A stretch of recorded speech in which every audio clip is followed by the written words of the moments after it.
In this video, I'm going to be showing you how you can use LinkedIn Sales Navigator to generate leads. More specifically, I'm going to be showing you a tutorial of the platform, and I'm also going to be showing you how to use their search functionality and advanced search filters. That way you can generate hyper-specific and hyper-targeted lead lists. I'm also going to be showing you how you can get emails and phone number data using the Sales Navigator data that you generate so you can reach out to these people on multiple platforms. Real quick, if you don't know who I am, my name is Matt Lucero. I run a B2B outreach agency where we send hundreds of thousands of highly targeted outreach messages per month for our customers, help them book sales meetings. So hopefully in this video, I can share some of that knowledge with you so you can go out and generate more leads and book more meetings for your business. So without further ado, let's dive straight in. All right, so jumping into LinkedIn Sales Navigator. If you're watching this video, you probably know what LinkedIn Sales Navigator is, but if you don't, LinkedIn Sales Navigator is basically a bolt-on on top of LinkedIn that allows you to leverage their search criteria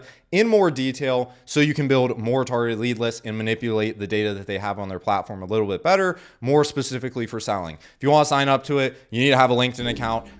If you haven't used it before, I think you get a free trial. And if someone on your team has it, in this dashboard, you can refer people and you can also give them a free month or trial or whatever. But anyways, when you dive in, it's going to look something like this. If you want to get to the lead filtering section here, you're just going to dive into the platform and press lead filters. This is where all the magic happens. So you can see there's a couple components here. There's the lead and account search functions here. This is if you want to search for specific leads or accounts. I use leads because I'm typically trying to find people, not the companies. And then there's two main sections here. On the left-hand side, there's this whole filtering section. On the top side, there is this keyword search functionality. Now, without randomly clicking a couple buttons here, I prefer in a lot of cases to start with the lead filtering section here on the left-hand side, then do keywords. The reason why is the keywords are very broad. So just to illustrate an example, if I want to filter, for example, private equity, you can throw in the keywords here, private equity, and you think you get a lot of private equity companies. In reality, you're going to get all kinds of stuff. You can see a professor is showing up here. You can see a lot of people that aren't in the private equity space.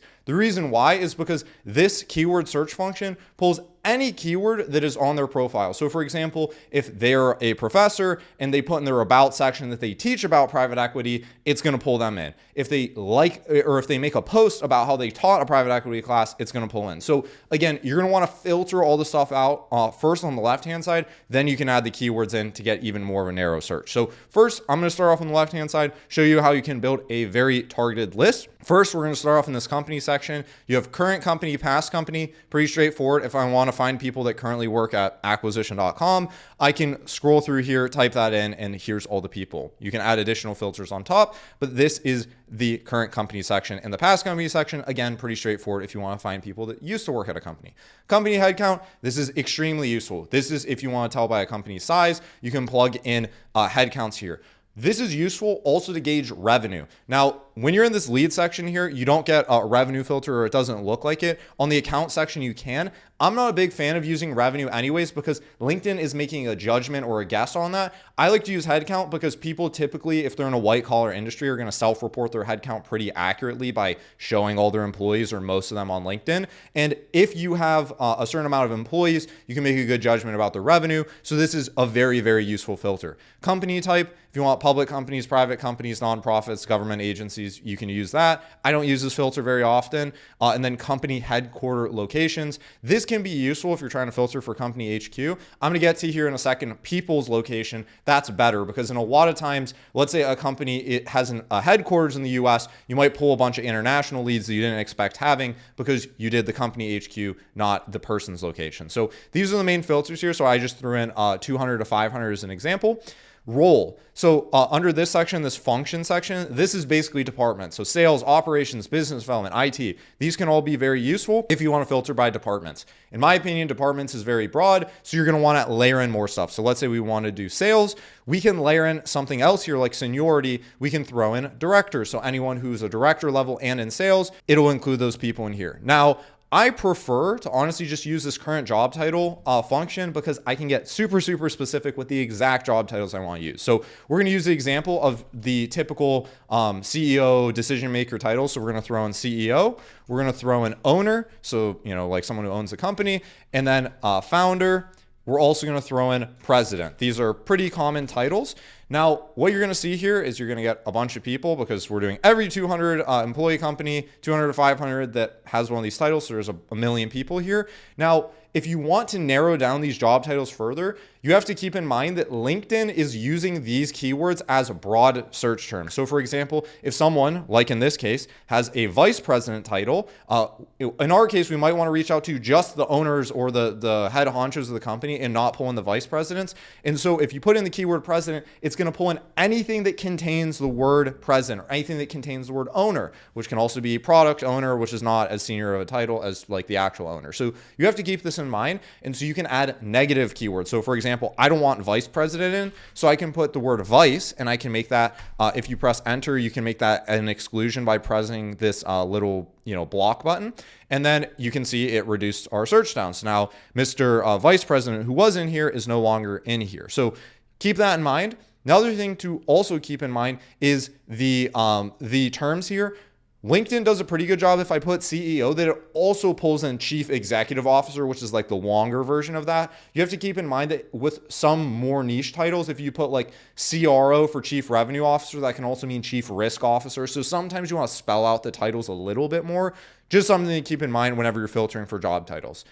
Past job title, you can fill pretty straightforward. Years in company and years in position. Years in company is like how long they've been working there. Years in position is, if they jump to a new position, then it's going to reset that. Can be very useful if you're trying to get people who are new to a company, new to a role. Hey, saw you just were brought in as a sales director here. Do you need a new software to do that? You can use that type of language. Very, very useful filters here. Personal filters. So these are on specific people. You can filter by location. So I can say North America, United States. You can even get as granular as cities or as postal code. So I can say Tampa, Florida. I want to pull in people that are in the Tampa area, and you can see that drastically reduces it down. Does a pretty good job. You can also do postal code, and you can also filter out stuff. So let's say I wanted everyone that's in Chicago, but then I didn't want a certain, borough of Chicago to be included. You can exclude that out there as well. Industry, this can be useful if you want to filter. Again, let's say in our private equity example, I can throw in private equity. There's an industry for that. You just want to keep in mind that these are self-reported. So not every single private equity company might not list themselves as private equity. They, if they're private equity in IT, they might put IT as their industry. Usually it's pretty accurate. So I like using this. This is a very good filter in most cases. Keeping in mind though, that if you're trying to filter for private equity and venture capital is being included, those aren't exactly the same. And so just like a dentist and a surgeon aren't the same, they're both kind of similar. This is a pretty broad bucket. I'd want to do more filtering down to narrow this down, but this industry filter can directionally point you in a pretty good spot. First name, last name, this is if you're trying to filter for specific people. Profile language can be useful if you're targeting companies or countries that have multiple languages. Years of experience, group, school, all pretty straightforward. If I want to target people that went to Harvard, awesome, you can throw that in there. I'm not clearly not smart enough to go to Harvard, so I can't run a campaign. Hey, I also went to Harvard. But if you did, that can be a pretty powerful campaign. Also, want to do a quick break here. As you start to build out these criteria, highly encourage you to check as you're building these out to make sure that you are building these out properly and that you're excluding the proper things. So you can see here, health and wellness business owner. If these are the people you want to see, awesome. If they're not, you can start to build out, like I see here, an SVP of Chief Digital Information Technology Officer. I think it's pulling in like the CEO words. So it's like chief and officer. You can put filters in here, like let's say I don't want any SVPs, I don't want any senior vice presidents, all that type of stuff. You can throw negative keywords in there as well. If you want to engage these people directly, also a little bit everywhere, you can just click directly into their profile. Looks like that didn't work well because I didn't put SVP exactly. So if I want to get rid of this guy, I can get rid of that. Now, once this loads, if I want to reach out to these people, I can click in their profile. You can message them. This uses like LinkedIn's InMail credits or whatever. And so you can write a subject line and a message and engage them directly. You can also see a bunch of different information about them.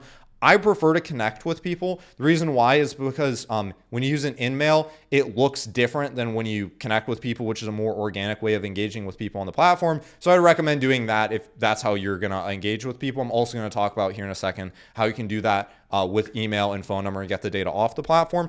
Anyways, that's our first set of filters. The next set, buyer intent. can be very useful if you have a following. So if people are following your company or viewing your profile, if you're a super awesome LinkedIn influencer like me, just kidding, I don't have that very many people, but let's say I did have a lot of people, which I don't. I have 720 people that view my profile. I can filter people that are of a certain headcount to view my profile. That can be very helpful if I want to get a high intent list. So this can be useful.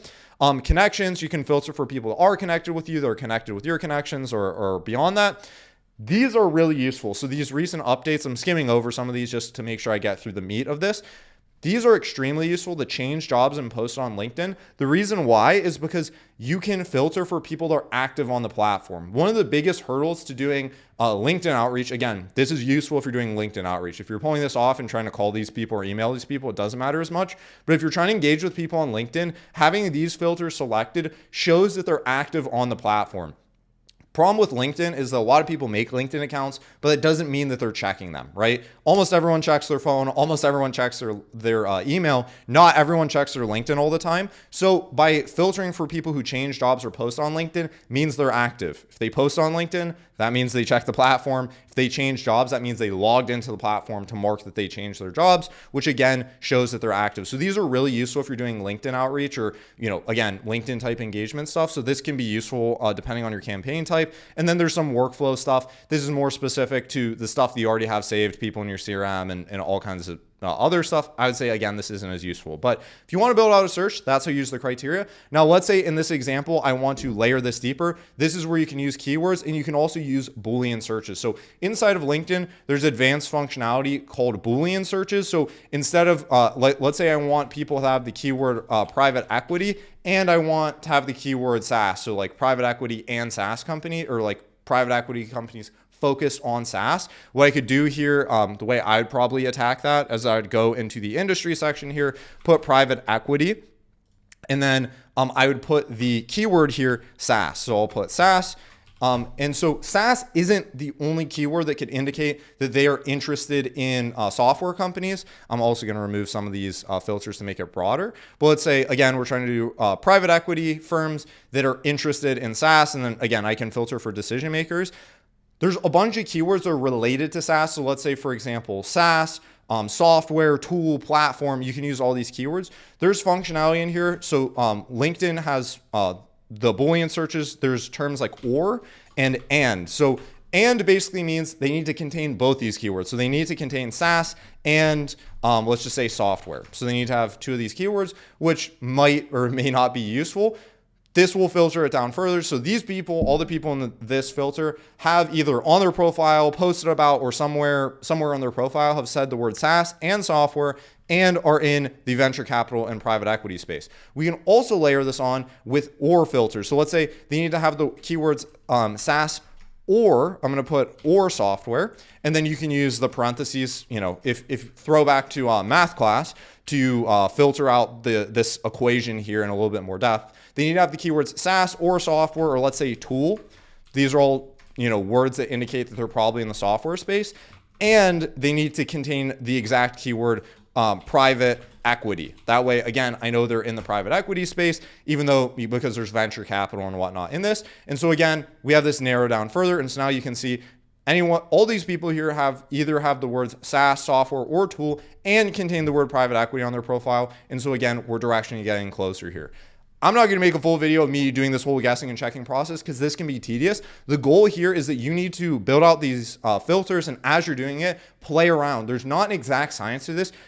I typically like to start here on the left-hand side, build this whole search criteria, and then layer in these keywords on top, and then literally click through the leads. If there's someone that doesn't fit the criteria for whatever reason, let's say we didn't, this is a family office. A lot of these look accurate. Let's say I wanted to avoid they need to not contain or they need to not contain the word venture capital. You can put not venture capital or venture. That way I'm avoiding people in that contain the keyword venture capital. And now we're getting closer here. So this is just an example. Again, I'm not going to go and do a whole guessing and checking thing here. All you need to know, and I want to make sure you understand, is the different Boolean searches that LinkedIn does contain. One thing that can also be useful is that you can leverage AI AI to help you with the search criteria. So for example, I could ask AI, can you please help me build a LinkedIn Boolean keyword search so I can filter for B2B SaaS